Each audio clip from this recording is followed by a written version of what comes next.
Okay, so I am a college student, and my college is about 5 to 6 hours away from my hometown. Unless it is in winter or summer break, I usually ride a Greyhound bus home. I've ridden the bus many times with mildly unpleasant experiences, such as overbooking buses and having to wait for another one, but nothing like this had ever happened before. I was getting on a bus around spring break to go back to my hometown. I ended up being towards the very front of the bus and barely got on it. On one of the stops later, the bus became very crowded, and one guy ended up sitting on the steps that lead up to the normal seat. I was chilling, listening to music after the sun had set, when I was tapped on the shoulder. A girl pointed to the guy who was sitting on the stairs, who looked to be like in his late 20s. He then said this: "Excuse me, miss, but you have some very lovely feet." Naturally, I was caught off guard and muttered a confused thanks. I went back to listening to my music when my shoulder was tapped again. The same girl pointed at the guy, and he asked for my name, and if I was dating anyone. I told him I was taken and gave him a fake name. I have a habit of keeping my music down for the sake of being aware of my surroundings. As I listened to my music a bit more softly, I heard the man talking about my feet and how lovely they were. And the girl who had pointed me out was chuckling like it was the funniest thing in the whole world. Eventually, the bus driver said to leave me alone because I clearly was not interested, and the man responded with how he couldn't help but admire my pretty lady feet. I was freaking out. The bus reached another stop, and he moved to a proper seat, keeping his eyes on me as he passed by. I relaxed a little because he ended up sitting away from me. Once I had gotten to my final destination, my mother had come to pick me up. As I left with my luggage, the man was looking at me as he left. I couldn't leave fast enough. A week later, at the end of my break, I was sitting in the bus terminal when the exact same man came and found me. He asked me if I remembered him, and if I had been to the city with the stop he got on. I told him no, and that I had never been to the place he had mentioned. He looked at me suspiciously, and then left. I have not taken a Greyhound bus ever since.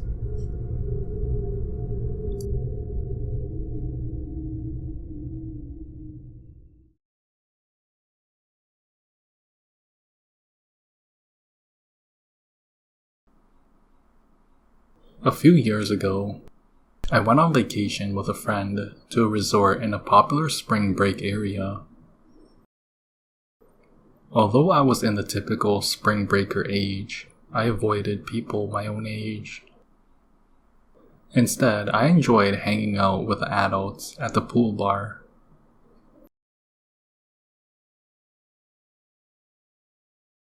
My friend and I frequented this bar every day and became friendly with the bartender. But the bartender became a little too friendly with me and would constantly flirt and blow kisses at me. I took these gestures with a grain of salt and saw it as a way to get more business and money. But his gestures went too far at one point. This pool bar had a public restroom right next to it. So, one day after having a drink or two, I excused myself from my friend to use the restroom. While going to the bathroom, I heard the door open and someone enter a stall. Nothing out of the ordinary, it's probably just somebody else using the bathroom. I didn't think too much of it until I went out to wash my hands. The restroom was really dark, which made this situation scarier. While washing my hands, I heard one of the stalls open behind me, and I looked up into the mirror only to see the bartender come out of one of the stalls. Besides him, I was the only one in the bathroom. At this point, every siren in my head was going off, but I was in so much shock that this man would follow me into a woman's restroom that I didn't know what to do. I froze in fear, my body unresponsive. Seconds felt like minutes when he suddenly began talking. He tried to talk to me, and at that exact moment, my body snapped out of the trance that I was in. I dodged him and ran out of the bathroom. When I told my friend later that night, my friend just laughed it off. But I never ever went back to that bar. I honestly should have reported this behavior to the resort, but I was in so much shock, I didn't.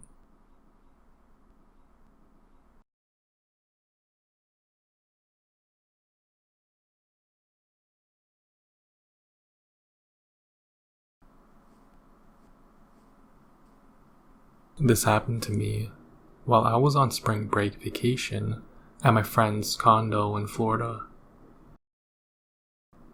I was just a kid back then, in the 7th grade. Since this incident, I never trust online friends and the people I meet on the internet. I met Robert many months ago. He randomly added me on Facebook one day. Being a kid, I thought nothing of it. One day he messages me and we hit it off. He was nice and understanding. He would listen to my everyday problems and I would listen to his. We played several games together and I felt a natural bond with him. He was the same age as I was, and we had a lot of things in common. But sadly, he lived very far away from me. Months went by, and eventually I gave him my phone number, and we began talking more than ever before. One day, while I was sitting around at our condo, Robert texted me. He knew I was staying over at my relative's place, and he knew that I was in Florida at the time. He told me that he was heading to the same mall my family and I were heading on the same day. He told me that he wanted to meet up with me, and I, being overwhelmingly excited, agreed that it would be a great idea. He told me that he would be carrying his sister around on his back, so that way it would be easier for me to spot him in the crowds. I thought it was weird how a 13-year-old kid would be alone with his sister in a huge mall, but at the same time, I thought I was overthinking it. I don't know Florida too well, so maybe it was just natural. I shrugged it off and agreed to meet him. After a bit of shopping, I told my parents that I would be meeting a friend. They were happy for me and waited with me in the mall. I text Robert to ask him where he is, and he tells me he's outside of PacSun, and apparently had sent me pictures of the location as proof and evidence. Well, I never got it.